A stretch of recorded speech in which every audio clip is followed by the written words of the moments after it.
Veja que enquanto a Europa inteira estava brincando desse negócio de construir estruturas racionalísticas, tinha um sujeito totalmente desconhecido na Itália, um camarada chamado Giambattista Vico, que ele dizia o seguinte: nós só conhecemos perfeitamente aquilo que nós mesmos fizemos.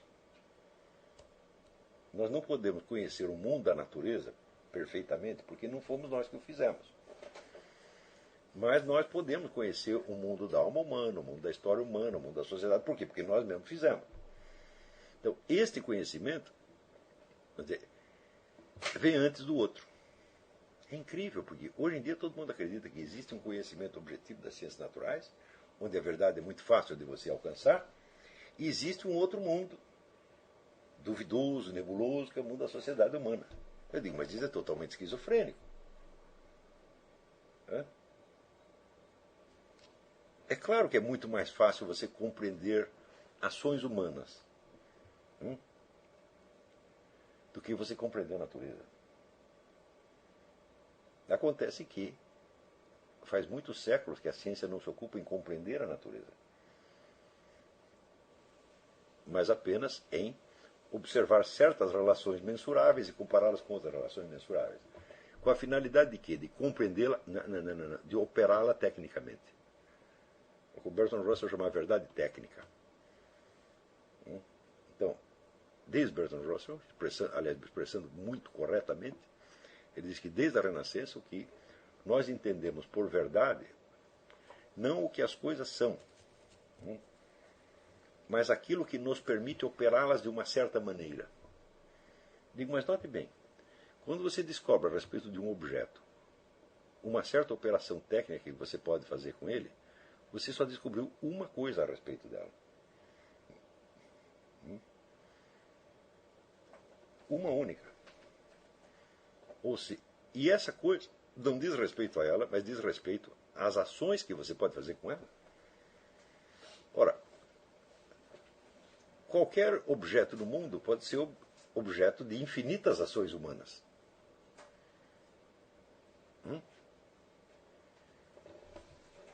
Por exemplo,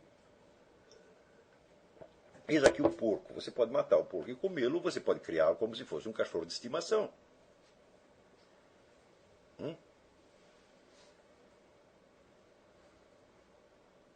São ações completamente diferentes, né?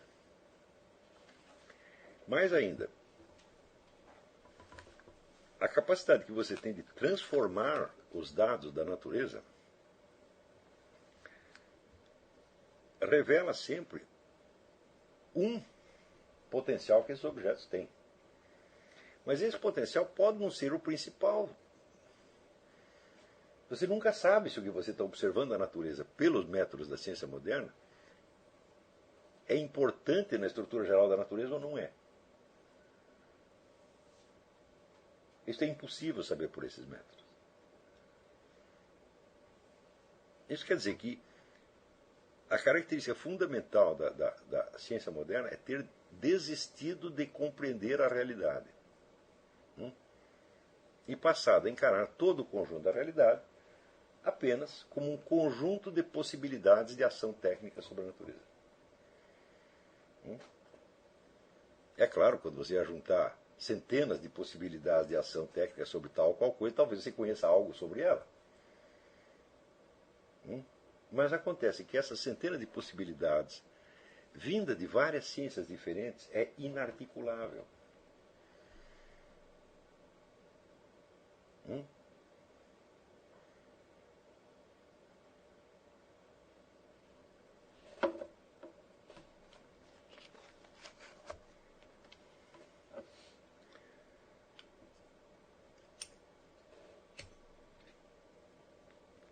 Então, quer dizer que todo conceito moderno de conhecimento não é propriamente conhecimento, é outra coisa.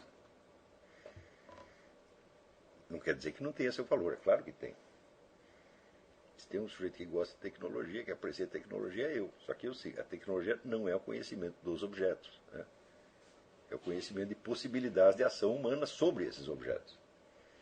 Tá certo? Então,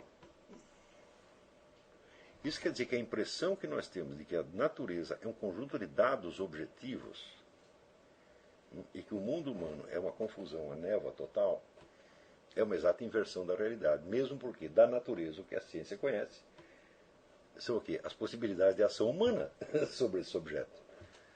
Então, essa é a mesma coisa que você dizer que em toda essa tecnologia nós estamos conhecendo o quê? O ser humano. Mais o ser humano do que o objeto sobre o qual incide a ação dele. Então, o simples fato de existir tecnologia, de você poder estudá-la, mostra uma quantidade imensa de processos de ação humana que são perfeitamente cognoscíveis.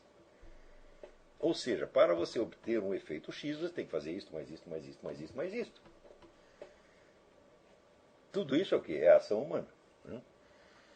Então, de certo modo, uma ciência que foi na direção exatamente oposta do que dizia Giambattista Vico está de novo confirmando o que ele disse. O mundo humano é mais facilmente cognoscível por nós do que a natureza. Agora, você pode encobrir a natureza com a rede das relações técnicas que você mesmo criou em cima dela, e achar que uma coisa é a outra.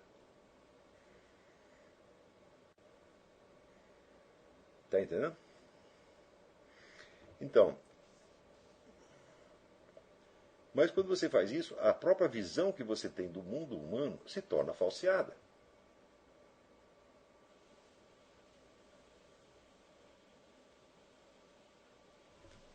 Por quê? Você está acreditando que a ação humana se desenrola em cima de algo que você chama de natureza. Mas isso que você está chamando de natureza já é ação humana. Então, o que é a natureza, tal como a ciência moderna a concebe? Ela é uma espécie de golem. Golem é aquele boneco de barro, que é uma lenda judaica. Você construiu um boneco de barro, falava a mágica, o boneco de barro adquiria a vida e começava a bater nele. Entendeu? Então, é um golem. Vamos dizer, a concepção científica da natureza, ela é constituída de uma rede de ações humanas possíveis em cima dessa natureza.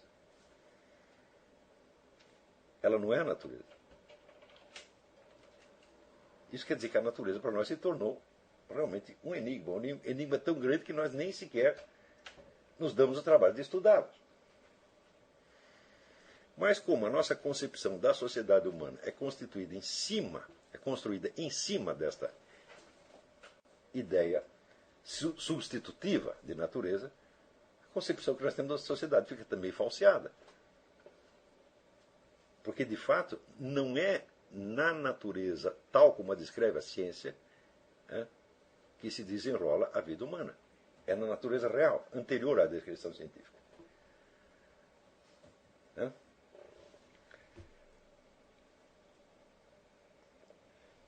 Só para complementar isso aqui, vamos dizer, com alguns dados históricos, como é que nós chegamos nisto? Como é que pudemos chegar nesta situação? Foi o seguinte, quando nós olhamos a passagem, vamos dizer, do mundo medieval para o chamado mundo moderno, isso aí é descrito quase que universalmente, ou popularmente, como uma passagem do universo que era regido pela fé, misticismo e princípio da autoridade para um novo mundo que é regido pela razão, pela ciência, pelo conhecimento experimental dos fatos e pela análise crítica. Não é isso?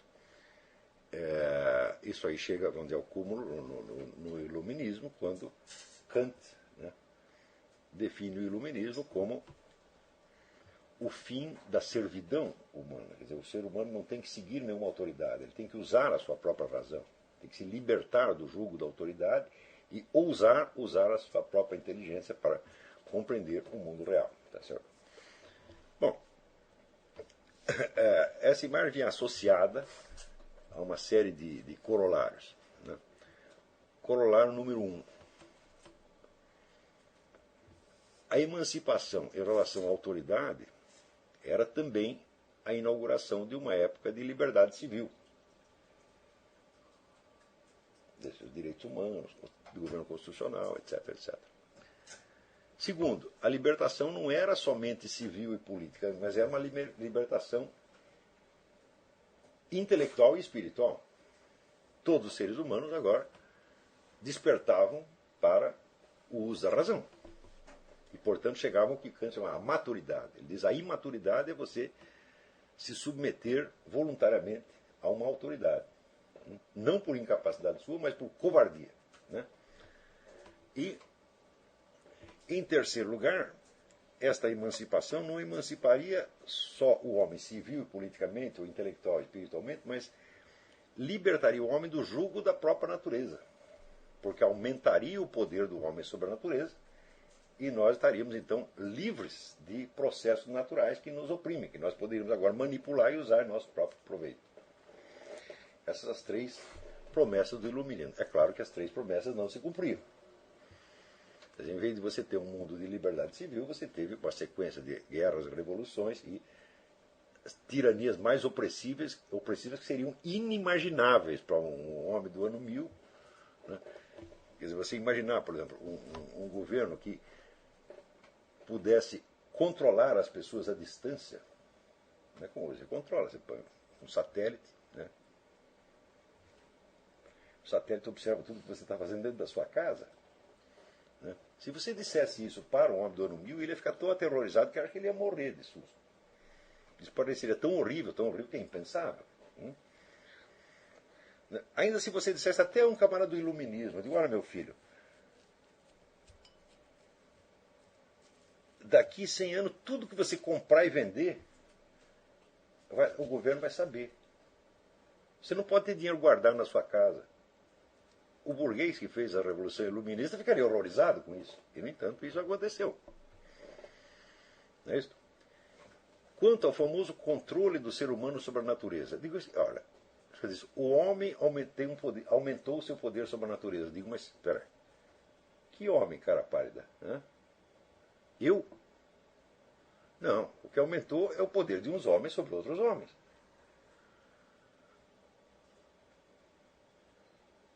Claro, o aumento do poder sobre a natureza supõe uma organização hierárquica das ações humanas,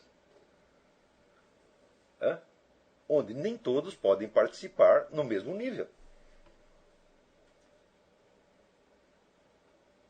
Então, nem todos os seres humanos podem construir um satélite para observar os outros seres humanos, mas alguns podem.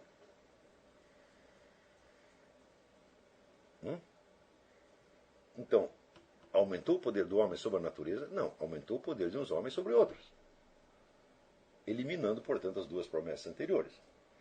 A ideia de que havia um florescimento extraordinário da inteligência e da consciência humana, bom, visto do ponto de vista de hoje, onde essas massas totalmente estupidificadas, tá certo? Pedindo para ser enganado o tempo todo, né? Você vê que o tiro saiu pela culatra. Mas se essas três coisas saíram pela culatra, se essas três expectativas deram errado, é porque a própria autodefinição da nova época, a autodefinição da nova fé, estava falsa. Esta ideia de que nós passamos de um período de fé, misticismo e autoridade para um período de razão, ciência, análise crítica, isso é apenas uma figura de linguagem, um estereótipo. Isso não correspondeu à realidade. Quando você vê o surgimento, vamos dizer, da cultura chamada moderna, o que você vê inicialmente não é um florescimento das ciências, mas um florescimento do ocultismo.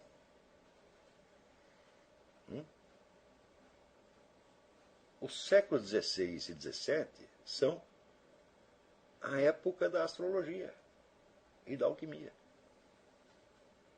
A maior parte dos livros que nós conhecemos sobre astrologia, por exemplo, surgem nessa época. Os grandes clássicos da astrologia.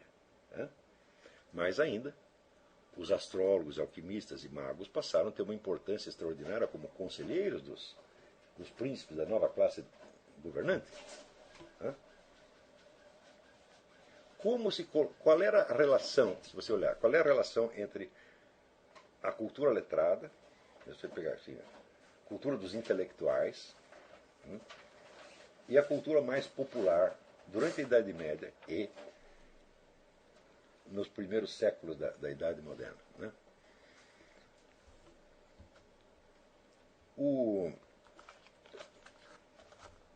Se você ler o que os grandes filósofos escolásticos escreveram sobre os assuntos que mais tarde seriam chamados de ocultismo, como astrologia, alquimia, etc, etc, você vê que eles faziam um esforço miserável para inserir isso dentro do edifício racional de conhecimento. Separando, portanto, o que pudesse haver ali de mera, vamos dizer, resíduo tradicional, lendário, né, e folclórico, do que pudesse haver de conteúdo fático admissível, racionalmente admissível. Por exemplo, na Suma contra os Gentios, Santo Tomás de Aquino faz a sua famosa análise crítica da astrologia. E ele começa por dizer que tudo que se move na Terra é movido desde os astros. Porém, que os astros são corpos. E um corpo só pode mover outra coisa que é corpo. Então, ele diz que se existe alguma influência dos astros na conduta humana, não pode ser uma ação direta sobre a alma humana. Um astro não pode influenciar a alma humana. Mas pode, através da conformação do corpo, criar certas propensões e limitações. Então, ele diz como a maior parte das pessoas são, de fato, movidas por paixões corporais. Então, é possível que, dada uma certa configuração astral, você possa prever, grosso modo, a conduta do sujeito. Ele não teve tempo de prosseguir esse estudo. Mas o que ele colocou? Ele colocou os princípios de um teste científico da astrologia. Ele não disse nem que sim, nem que não. Ele articulou o problema cientificamente. Então,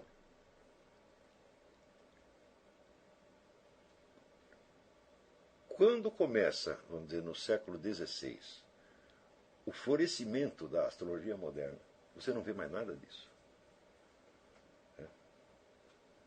Você vê a coisa se espalhar, vamos dizer, como um rastilho de pólvora por tudo quanto é lado. Todo mundo querendo ler seu mapa astrológico. E as pessoas acreditando naquilo integralmente, ao ponto que os astrólogos, como Robert Flood, ou John Dee, ou Morin de Villefranche, tinham posições privilegiadas na corte, ocupando o lugar que em outras épocas teria sido do conselheiro eclesiástico.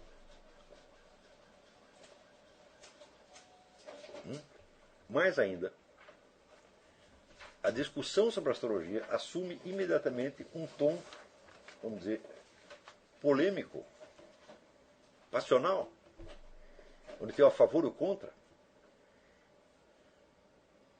Coisa que não existia antes.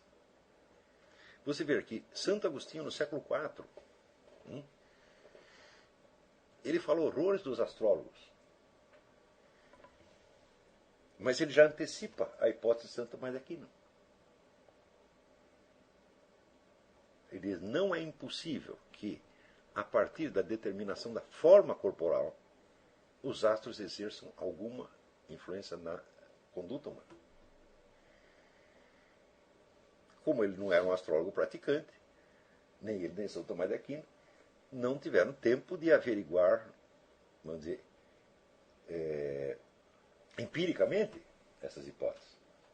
Mas você vê que era uma tentativa de articular cientificamente a coisa. E, portanto, isso quer dizer que a alta cultura da Idade Média, embora tendo absorvido todas aquelas concepções astrais que vinham das antigas civilizações cosmológicas, nem a aceitaram nem a rejeitaram. Mas trataram de elaborar intelectualmente num nível que nunca mais seria alcançado até o século XX. Quem alcançou no século XX um nível igual de elaboração? Este que vos fala, vocês desculpem, mas todo mundo que escreveu sobre astrologia em geral é tudo besteira. Tudo tomada de posição polêmica. O primeiro sujeito que disse que, olha, nós temos que rearticular a coisa para tornar possível a sua investigação científica. Não o seu mero teste científico de eficácia, porque, por exemplo, a pesquisa do Michel Vauquelin apenas fez uma teste para ver se algumas técnicas astrológicas funcionavam. Falei, bom, mas isso aí você não está investigando a matéria, o assunto da astrologia. Você está apenas investigando o que os astrólogos dizem a respeito. É um teste importante, mas ele pega o assunto pela beirada, não pela sua substância. Né? Eu digo, existe alguma maneira de você averiguar, né, cientificamente se existe uma articulação entre fenômenos da ordem celeste e fenômenos da ordem terrestre? E que seria possível? Qual é o conjunto de conceitos, de técnicas, de métodos que seria necessário para isso? Só quem colocou isso seriamente fui eu. Então a história parou com o Santa Maria aqui e vou retomar. No século XVI e XVII é loucura geral.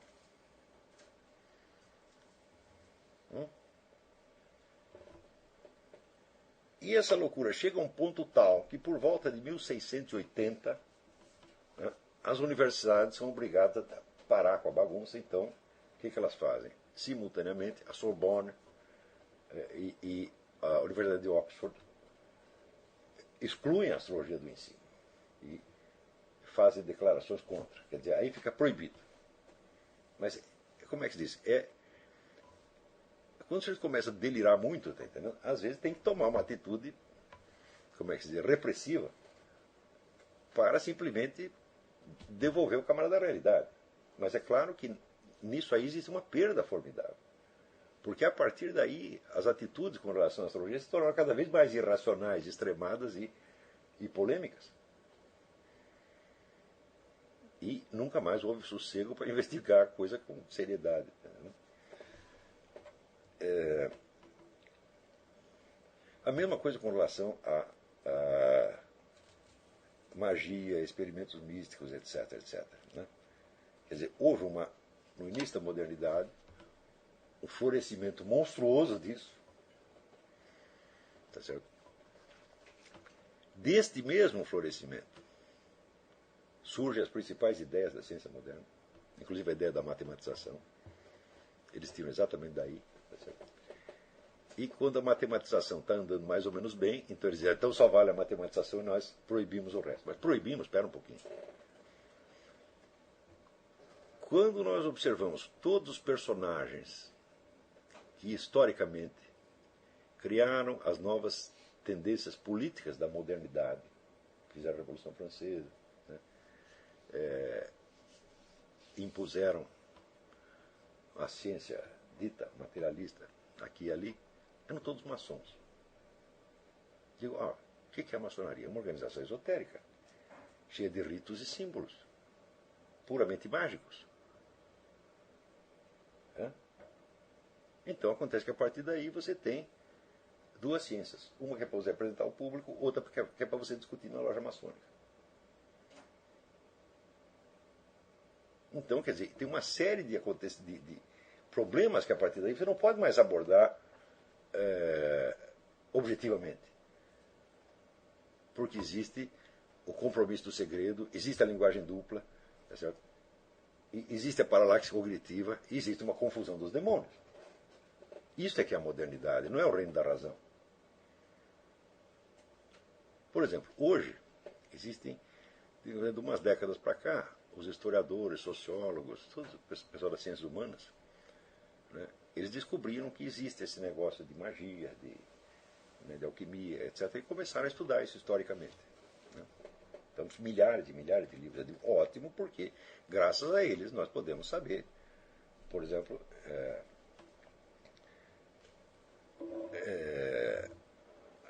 através da, por exemplo, Francis Yates, né,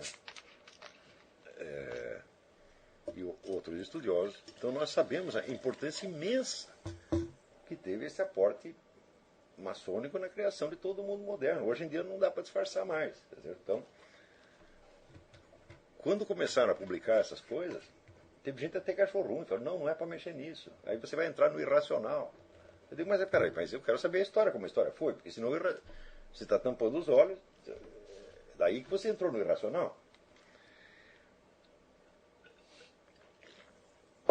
a função da sociedade secreta. Hoje tudo isso é bastante estudado. Só que tem um problema.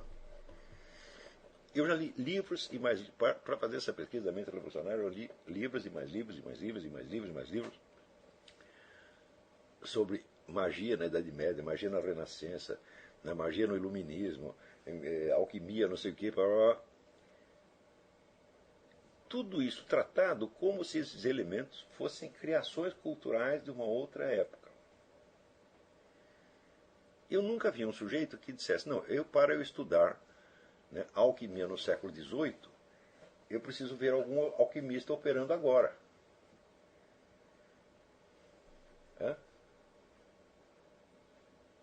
Ou para estudar a magia, eu preciso estudar algo desses fenômenos metapsíquicos e parapsicológicos. E, curioso, existe esse estudo também. Quando você vai na faculdade de medicina, de psicologia, tem os caras que estudam esses fenômenos direitinho, né? Mas não há a menor ligação entre eles e o pessoal da história e das ciências humanas. Eu digo, mas escuta, mas que magia é essa da qual você está contando a história? Se você nunca viu um sujeito praticando magia.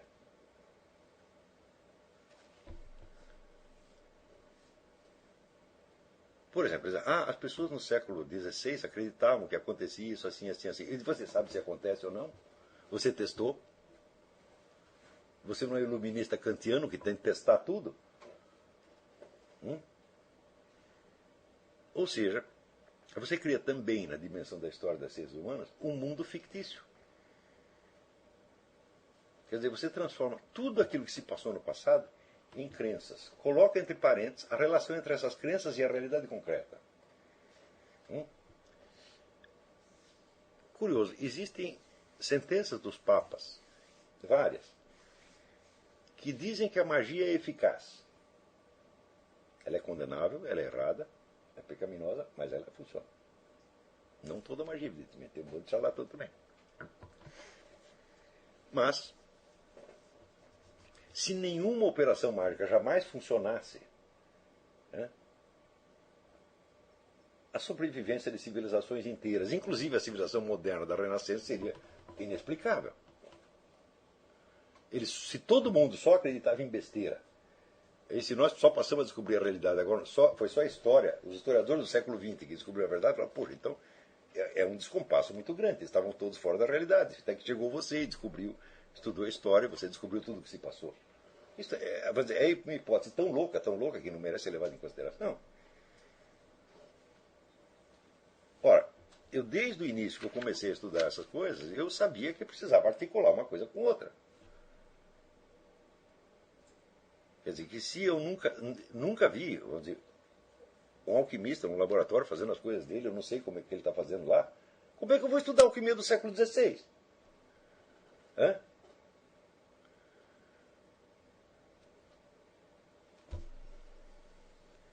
uma coisa inteiramente absurda.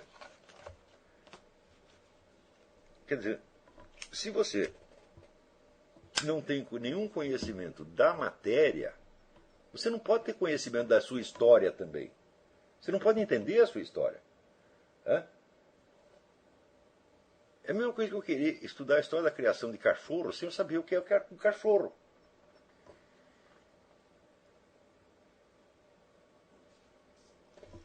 E, no entanto, isso é regra geral. Eu digo para vocês, eu jamais encontrei um único historiador do período, incluindo Francis Yates, né, que tivesse a menor preocupação de, peraí, eu tenho que ler uns livros de parapsicologia, essas coisas que os caras estão estudando esse negócio hoje.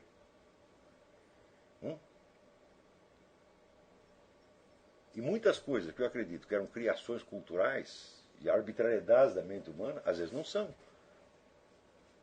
Às vezes são fatos da ordem física. São uma física sutil, porém. Por exemplo, o famoso experimento de Kervran. Eu já contei para vocês. Acho que eu já mencionei isso aqui.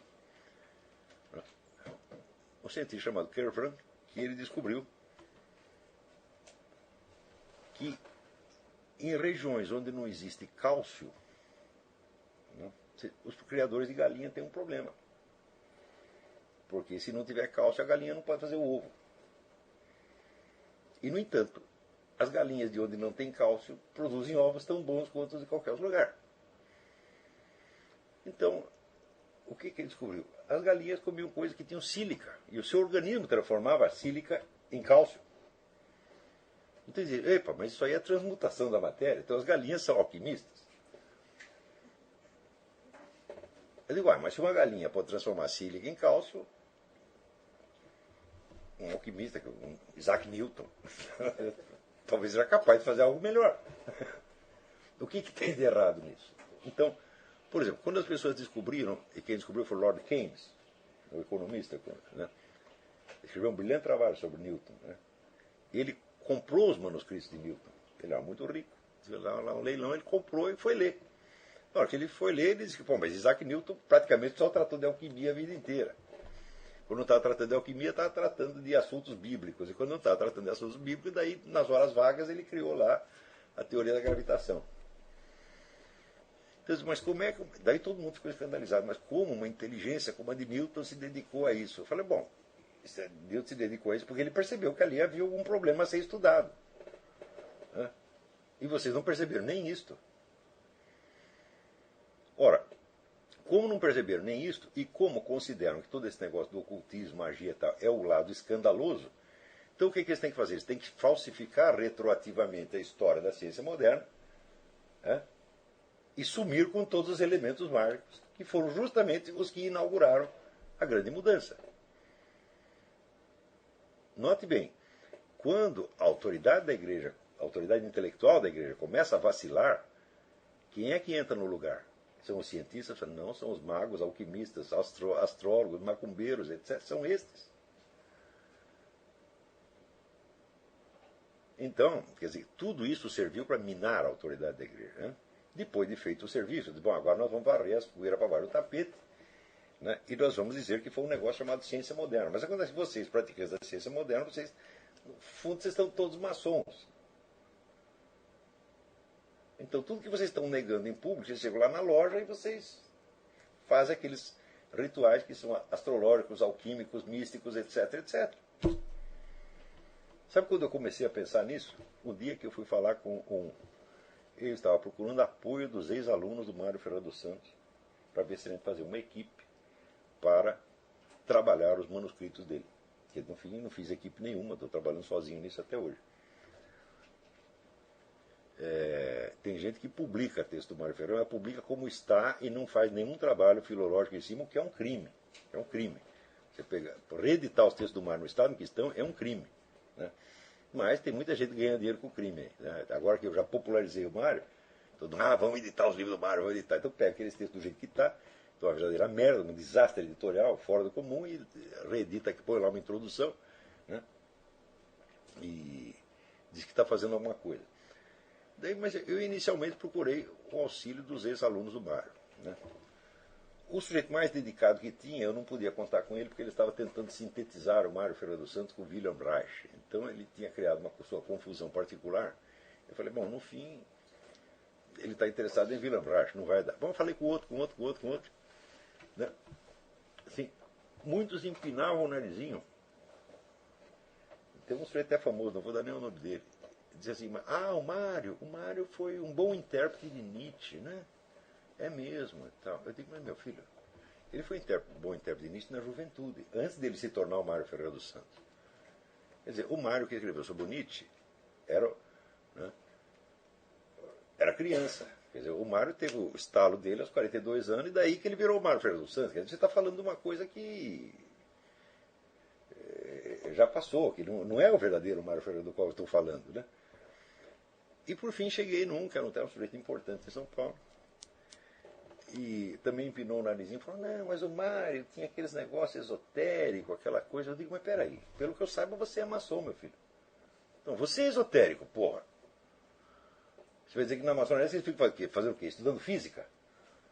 Não, vocês fazem aqueles rituais, né? Tem aquela descida aos infernos, tem o gabinete de reflexão, tem toda aquela parafernália simbólica, ritual, que o René Guénon explica tão majestosamente, que está tudo ligado a doutrinas metafísicas. Né? Tudo isso é esoterismo. Quer dizer, você está aí praticando esoterismo, empinando o narizinho porque o outro é esotérico. Isso é uma hipocrisia, evidentemente. Isso aconteceu, sei lá, quase 30 anos, né? Mas aí eu comecei a dar tratos à bola e vi, né, como este desejo de ocultar o ocultismo era uma coisa generalizada. Eu faço conta, mas meu filho, se você vai lá na maçonaria, você faz todos aqueles ritos, e depois você cospe em cima do ocultismo, você está cuspindo em cima de você mesmo. Aí você está criando uma imagem externa, tá certo, que não corresponde à realidade. Então você tem aí várias camadas de falsificação. A primeira, vamos dizer, é a famosa matematização dos objetos que se substitui à presença real dos objetos. Leibniz dizia que se você tiver todas as características quantitativas de uma coisa, você ainda não explica a existência dessa coisa. E você também não sabe o que ela é. Então ele diz, olha, tá, esse negócio de matematizar as medidas, está tudo muito certo, só que você tem que saber o que você está medindo. E o que, esse o que é dado pela velha teoria aristotélica da forma substancial. Então, se você tiver a forma substancial, aí você sabe o que você está medindo. Senão, você troca os objetos pelas suas medidas. E você diz somente as suas medidas, e está falando de um mundo hipotético. Claro que, tecnicamente falando, esse mundo hipotético vai corresponder ao mundo real, porque você está falando apenas de certas relações isoladas que permanecem relativamente constantes. Tá certo? Mas você não está falando da natureza real, você está falando, quer dizer, das ações humanas praticadas em cima do mundo real. Né? E você, na verdade, você não é que você... Hoje em dia se diz que a ciência gerou a moderna tecnologia. Eu falei, mentira, a tecnologia é que impera sobre a ciência. Ela manda na ciência, faz o que quiser. Tá certo?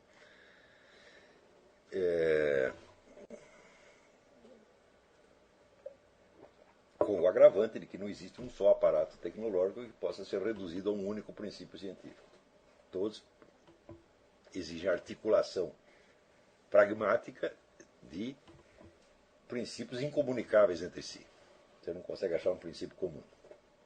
Eu já expliquei isso em outras aulas, não precisamos voltar. E negócio do fato concreto e depuração abstrativa, que tem até uma apostila no meu site. Então, essa é a primeira mentira. Segunda mentira é a de que houve uma revolução científica. Não houve uma revolução científica, houve uma revolução ocultista. Da qual, aos poucos, foi saindo o que vocês chamam de revolução científica. Mas ela não sai por ruptura. Vocês não romperam com o mundo do ocultismo, vocês apenas o encobriram. E ele está presente ainda. E isso está, vamos dizer, à medida que as pesquisas avançam, isso vai ficando cada vez mais claro. Cada vez mais claro.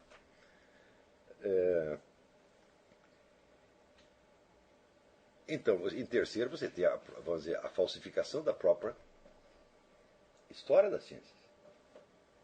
Então, mas onde é que você pretende chegar com tudo isso? Em quarto, você tem o fenômeno da paralaxe cognitiva, tá, o fenômeno vamos dizer, da proliferação de falsas autobiografias, como a do René Descartes, ou Michel de Montaigne e outros tantos. Né? Você tem, justamente nesta época, surge a concepção do mundo como teatro. Onde até, vamos dizer, Descartes, quando ele escreve a parte científica da sua obra, ele faz como se fosse um teatro, uma obra de ficção.